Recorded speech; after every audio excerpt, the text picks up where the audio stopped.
जय माँ गंधर्पुर वासिनी।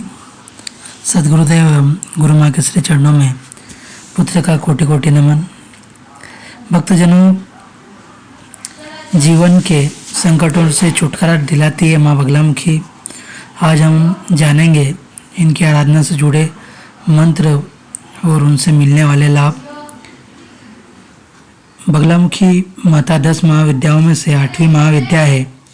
माँ का यह रूप शत्रुओं का नाश करता है और वाणी की शक्ति प्रदान करने के लिए जाना जाता है। माँ बगलामुखी की आराधना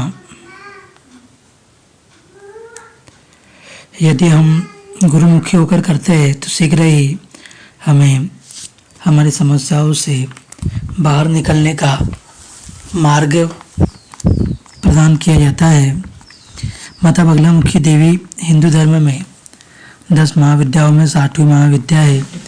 इन्हें पीताम्बरा माँ से भी नाम से भी जाना जाता है, क्योंकि संपूर्ण सृष्टि में जो भी तरंग है वो इन्हीं की वजह से माँ का यह स्वरूप देवी पार्वती का उग्र स्वरूप है और उनके स्वरूप का मुकाबला सारे ब्रह्मांड की शक्ति मिलकर भी नहीं कर सकती है। बगलामुखी उत्पत्ति के बारे में यह बताया जाता है कि जगत को नष्ट करने वाला भयंकर तूफान आया था और प्राणियों के जीवन पर संकट को देखकर भगवान विष्णु चिंतित हो गए।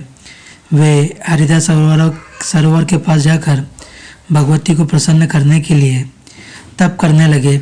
श्री विद्या ने उस सरोवर से भगवती बगलामुखी रूप में प्रकट होकर उन्हें दर्शन दिया तथा विध्वंसकारी तूफान तुरंत रोका। चतुर्दशी की अर्धरात्रि में यह अस्तित्व में आई श्री बगलामुखी को ब्रह्मास्त्र के नाम से भी जाना जाता है। माँ अपने यौवन रूप में है और पीले रंग की साड़ी धारण करती है।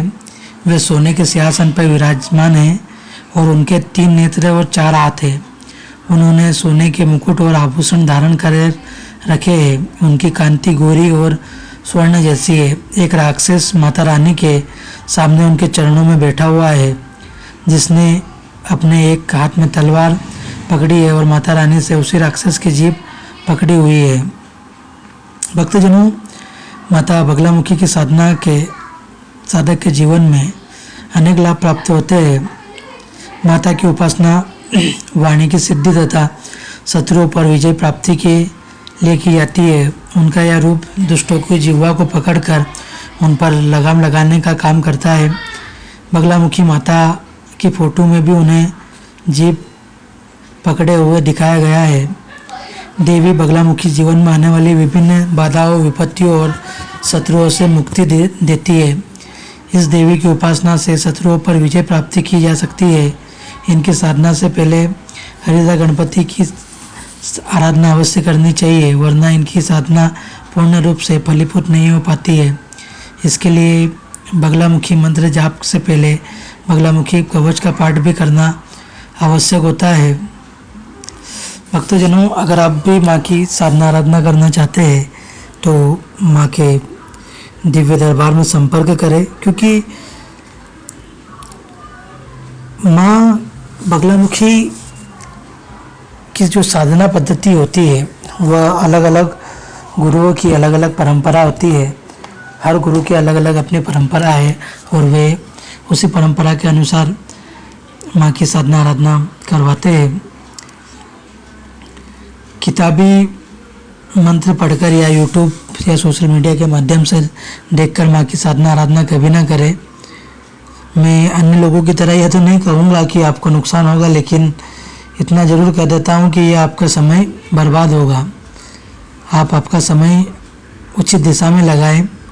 माँ भगवती का आशीर्वाद आप पर सदैव बना रहेगा। जय माँ बगलामुखी, जय श्री माँ का।